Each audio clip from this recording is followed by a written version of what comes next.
This is the Big O Show. This is the Big O Show.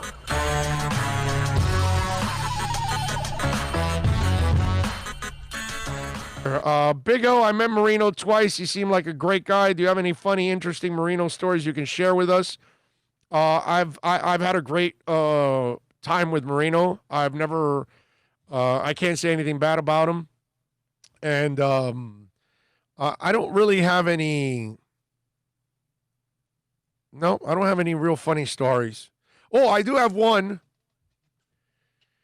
So,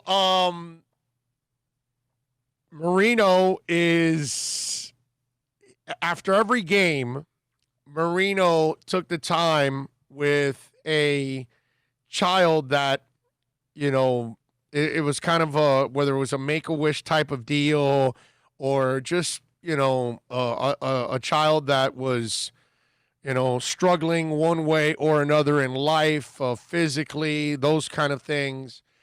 They would bring some of those kids over after every game. And Marino would always go like Marino didn't really like dealing with us, the media. And Harvey would make him do 5 minutes and then they'd take him out, right? So he'd do the group thing and then he's out. He wasn't big on dealing with the media because as fiery as he was on the field, he was never going to call anybody out at a press conference, ever. Okay? And I truly believe that's why he's not on TV anymore, because he was very vanilla on TV instead of him being, a little bit more open and be critical. But that's never been Marino's style, okay? What you saw on the field with him screaming at people, well, that's him there and that's it. But you're not going to get it off the field. That just wasn't his style. So he was always taking care of the kids. Something great he did. It was a loss. It was a bad loss. And Marino was not in a good mood. Like all the players in the locker room, that wasn't a Marino thing. And so he goes and he takes care of the kids. And I know because I knew the routine and I was a beat guy. So there were strategies and I had a second beat guy with me and we would strategize on what players we were going to cover, right? And I was always on the side where Marino was because I was going to always cover Marino. And so I had to kind of stay on that side of the locker room and kind of keep an eye on the situation to see when he was ready to talk. You had to then blitz over there and get a position because, dude, you waited 30 seconds and there was going to be 150 people around Marino. You would have been on the way outside of that circle. And wherever you're sticking your mic or recorder, whatever, it would have been 6 feet away from Marino, and you would be pissed.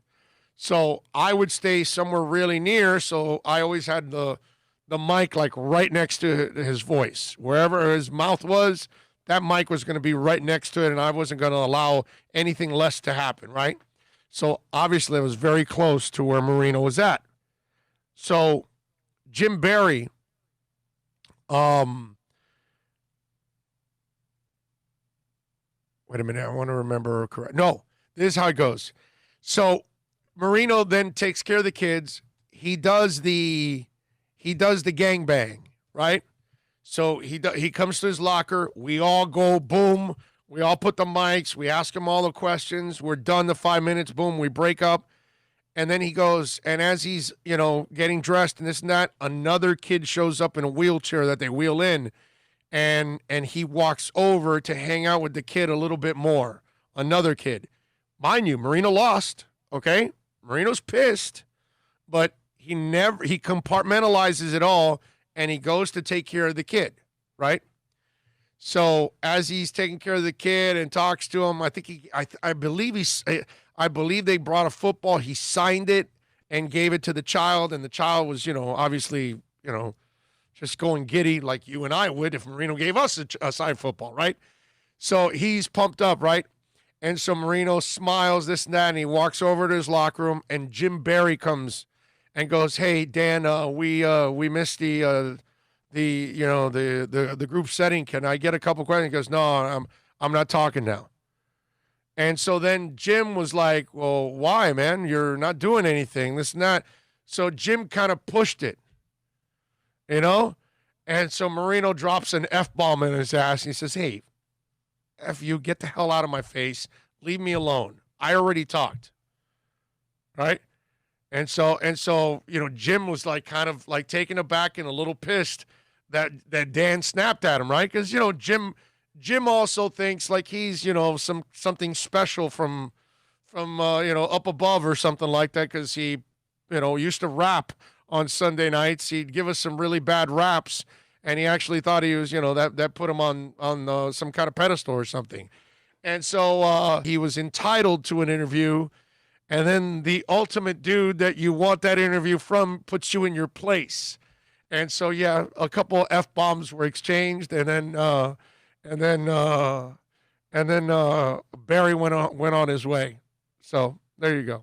So I saw Marino get pissed at Jim Barry once, because Jim was out of line asking for an interview that he was late to, and he didn't get there in time.